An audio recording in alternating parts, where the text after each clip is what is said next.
Fala pessoal, tudo bem? Queria falar com vocês hoje um pouquinho. Existem algumas síndromes aí que nós criamos no programa, algumas já existem, outras a gente readaptou, outras a gente criou, né, para definir um pouquinho das questões aí, das neuroses, tentar simplificar e apresentar de uma forma mais lúdica aí os transtornos, as neuras, né, que a gente tem no dia a dia. Eu quero sempre lembrar que o nosso objetivo no programa Identidade não é, em momento algum, recuperar o indivíduo da dependência química, né? Mas é transformar a identidade. A gente quer mudar a capacidade cognitiva, a cognição, para poder mudar comportamento, mudar hábito, né? O maior problema, né? Eu falo assim, já, em alguns vídeos eu já falei isso, em algumas aulas também, tudo que não é virtude é vício.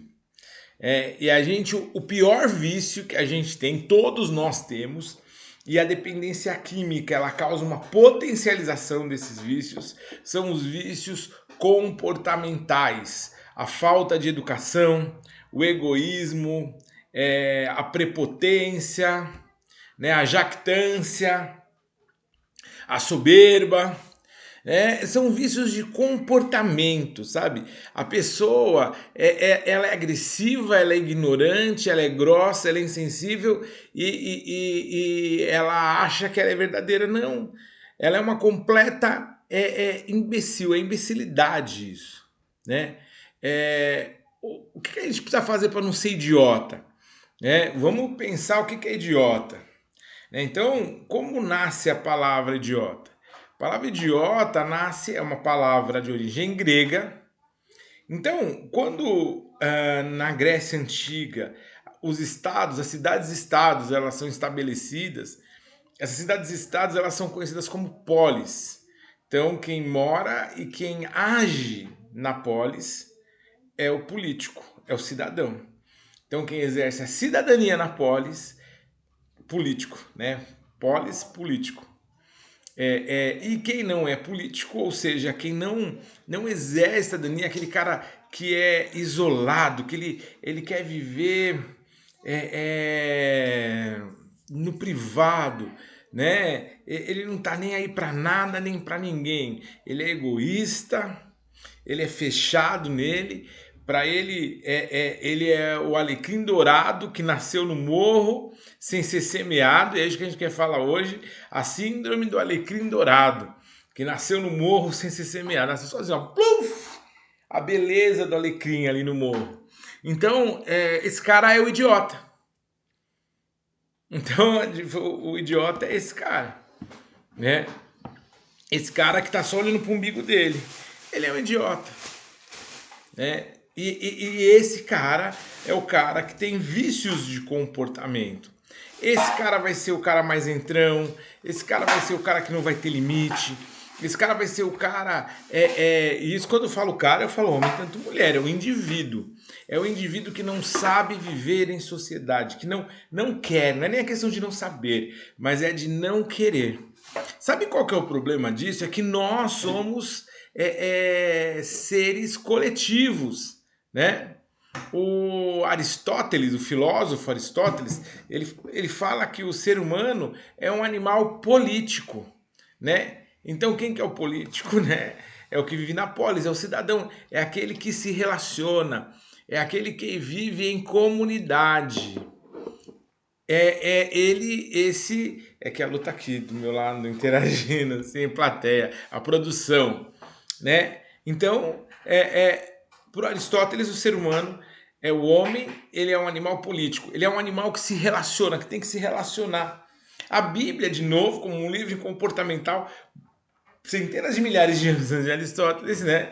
Lá no Gênesis, Deus cria o homem, Deus olha para o homem, né? A poesia de Gênesis 1, e ele fala: não é bom que esse cara viva só, porque ele nasceu para viver em sociedade, ele nasceu por coletivo. E aí ele faz um outro humano, heterogêneo ao primeiro. Esses dois se unem para algo muito maior. Crescei, multiplicai, povoai a terra, enchei a terra, porque ao humano é necessário o relacionamento. Então, quando a gente se isola, quando a gente se fecha diante de nós, quando somos nós e o resto, a gente acaba se frustrando, a gente acaba criando transtornos, traumas, fixações, pulsões de morte. Emoção é movimento, emoção é pulsão, né? Então temos dois tipos de pulsões: pulsão de morte e pulsão de vida, né? Então o sujeito que é o alecrim dourado, a gente vive numa geração, né? Essa nova geração é uma geração de alecrins dourados. Eles sabem tudo, não é? É interessante, olha só, uma coisa muito interessante nesses anos aí que eu atuo com casas de recuperação, comunidades terapêuticas, tal, como os caras chegam sabendo tudo, eles conhecem tudo das regras, dos regulamentos, das casas, eles conhecem tudo da terapia, não é? Eles conhecem tudo, cara, parece que você está trabalhando ali, lidando com doutores, né? Das questões de reabilitação. Mas sabe que uma vez eu conversando com um sujeito desses, né? O cara, eu sei, porque na outra casa já passei por várias casas. Eu falei, cara, como você repetiu de ano? Você está sempre repetindo de ano, vivendo o mesmo ano, vivendo o mesmo tempo. Porque quando você acha que sabe tudo, você não está pronto para crescer, para aprender, para buscar novas formas, novas experiências, né? A base do conhecimento é o ter o discernimento que eu não sei de nada ou que eu não sei de muita coisa, né? Olha só, como psicanalista, por exemplo, eu tive um conhecimento básico de tudo, mas eu tenho me especializado, eu tenho buscado aprender, entender mais sobre Aaron Beck, né? Que criou a teoria cognitivo-comportamental, e sobre Erik Erikson, né? Porque o Erik Erikson foi o cara que eu mais me identifiquei, né? No desenvolvimento psicossocial dele, foi o que eu mais me identifiquei. A gente trabalha com ele, né? Com o psicólogo Vanderlei e tal, a gente trabalha o Erikson no programa que a gente tem, que chama Programa Identidade. Então eu conheço mais sobre esses dois caras. Então eu posso falar um pouco mais sobre eles, né? E eu não posso falar que eu sou especialista em todo o campo, né? Sou tecnólogo em construção civil. Conheço bastante e me especializei bastante na área de transportes, obras de arte corrente, rodovias, pontes.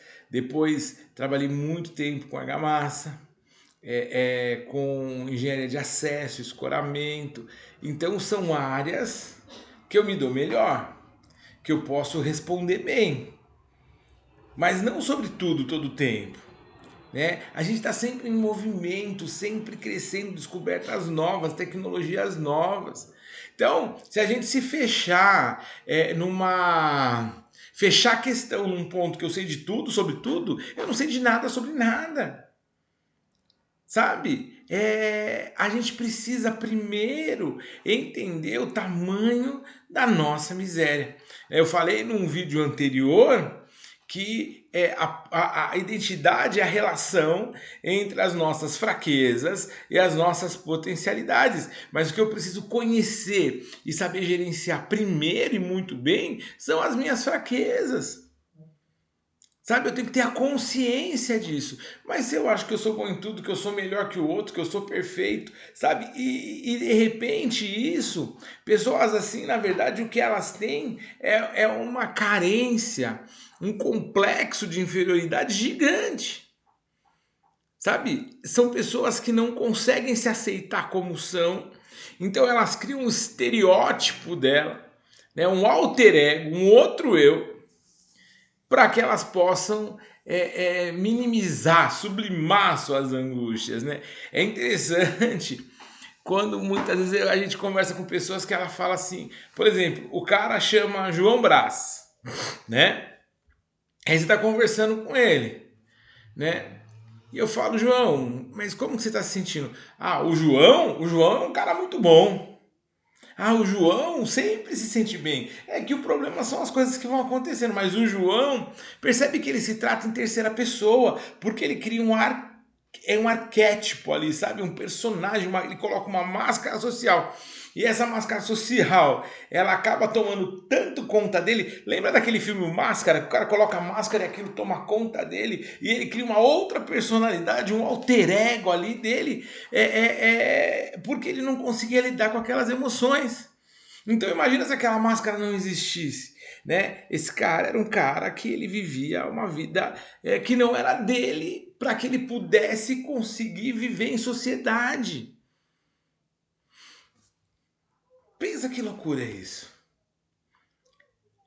Quantas vezes nós não nos sentimos assim? E isso traz um peso, uma dor tão grande, que quando a gente não consegue, a gente começa a criar pontos de fuga para isso.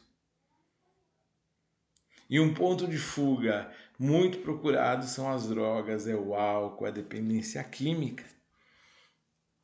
Sabe? Nós precisamos saber o quanto nós precisamos do outro. O quanto o outro é importante para nós. Sabe? Nós não somos alecrins dourados. Ninguém é um alecrim dourado que nasceu no morro sem ser semeado. Sabe? Ninguém nasceu de chocadeira. A gente lá no sítio da Pavos, acho que vocês viram as fotos aí, né, nossa pata lá botou 12 ovos. Só que aí ela foi atacada por um bicho do mato lá, não sei se foi um gado do mato, uma raposa, alguma coisa, e a gente perdeu nossa pata. E aí os patinhos estão tentando ser chocados, a gente está tentando chocar, trazer esses patinhos da vida numa chocadeira. Mas precisa do pato, tá pato. Você sempre vai precisar de alguém. Você sempre vai precisar do outro. Sabe? É interessante, olha só, eu atuei muito tempo na área comercial e é interessante, eu conheci uma empresa uma vez que eles criaram um produto que só eles tinham um produto no Brasil e eles tinham muita dificuldade de penetração desse produto no mercado. Por quê? Porque eles não tinham concorrente. Aí eles chamaram um dos caras que aplicavam esse produto, falaram para esse cara, meu, abre uma empresa, a gente vai fornecer um preço diferenciado para você vender direto com a sua marca. Pô, mas por que eles estão fazendo isso? Porque eles precisavam do concorrente. Olha que interessante, esse cara entrou no mercado com outra marca, ele conseguiu estabelecer um padrão de vendas e a venda dos caras, primeiro que tinham trazido essa marca, que eram os únicos que detinham esse produto no Brasil, ampliou também. Porque apareceu uma concorrência, apareceu o outro fazendo. Então nós sempre precisamos do outro, até como concorrentes, mas principalmente como correspondentes. Nesse processo de relação, o homem foi feito para se relacionar e se correspondeu com o outro. Mas o ego, né, esse ego ideal, né, ele faz com que nós busquemos a cada dia, né, nos isolar mais dentro de nós mesmos, criar figuras, personagens, e a gente não consegue se corresponder. A gente está sempre concorrendo. A gente está concorrendo nos nossos relacionamentos conjugais, quem ama mais, quem pode mais, quem manda mais. A gente está concorrendo na empresa com pessoas que se a gente andasse junto, podia todo mundo crescer junto. A gente concorre com os nossos filhos muitas vezes, a gente concorre com os nossos pais, a gente concorre com irmãos, a gente concorre com o vizinho. A gente está sempre olhando para o outro para tentar ser melhor que ele, para tentar ser aceito por ele. E na verdade, quando a gente pensa assim, putz, não, eu preciso me corresponder com ele. E aí o olhar vai ser outro, a perspectiva vai ser outra. A gente não vai mais andar um tentando passar na frente do outro, mas um lado a lado com o outro, de braço dado, junto, numa jornada incrível que chama a vida. Sabe, o problema é que, eu já falei isso num outro vídeo, a gente fica sempre olhando pro fim e esquece da jornada, que é incrível, dos momentos, de pessoas. Aí depois a pessoa morre, nossa, como aquela pessoa era boa, né? E você não aproveitou nada, porque é o maldito egocentrismo. A gente, pior do que ser egocêntrico, né? É você querer ser ego-referência, né? A gente, nesse momento de polarização política, né? Esse vídeo está sendo gravado, ou eu estou gravando esse vídeo hoje, no dia 23 de outubro de 2022. A gente está 2 semanas de uma... Não, uma semana de uma eleição, né? Hoje é domingo, no próximo domingo vai ser eleição. A gente vive num momento de polarização. E a questão assim, e tudo bem, né? A gente ter ideologias diferentes, ideias diferentes, pensamentos diferentes, mas quando as pessoas elas têm já essa base, essa ideologia firmada, elas vêm para a gente se comunicar com a gente, não no sentido de criar um debate, né? Essa é a minha tese, traz a sua antítese aqui para que a gente crie uma síntese. Não, não, é para impor, é para vociferar, porque eu tenho que ser a ego-referência. Sabe, e a gente vai se frustrando, se frustrando, se frustrando. Esses desejos fantasiosos, né, de sermos heróis, de sermos deuses. A piração do homem sempre foi essa, querer ser Deus. Ele quis ser Deus lá no Éden, ele quis ser Deus na Torre de Babel, a Bíblia aqui como um livro comportamental, né? Ele quer ser Deus hoje, definir, quer ser Deus dos filhos, quer ser Deus do marido, quer ser Deus da esposa, né? Quer ser Deus do empregado, quer ser Deus do subalterno, do subordinado, quer ser Deus daqueles que ele acha que ele é melhor. Por isso que a gente quer sempre ser melhor que os outros, para a gente ser Deus. A gente esquece que a gente é humano e não consegue viver essa arte maravilhosa de ser humano, sabe? Esse é o nosso maior problema. Essa é a nossa maior aflição e angústia. E eu queria agora trazer uma pergunta para um debate, né? Eu vou fazer uma pergunta, eu queria que vocês respondessem e a partir das respostas começassem a debater. Eu vou pedir para os moderadores aí, o Marcelo, o Maico, o João Paulo, os pastores que estiverem aí como moderadores, que se puderem gravassem, né, esse debate, esse grupo de bate-papo, para a gente poder analisar, interagir depois. Se tiverem algumas dúvidas, eu queria que vocês anotassem para a gente conversar aí na volta, tá? E aí, seguindo. A pergunta é a seguinte: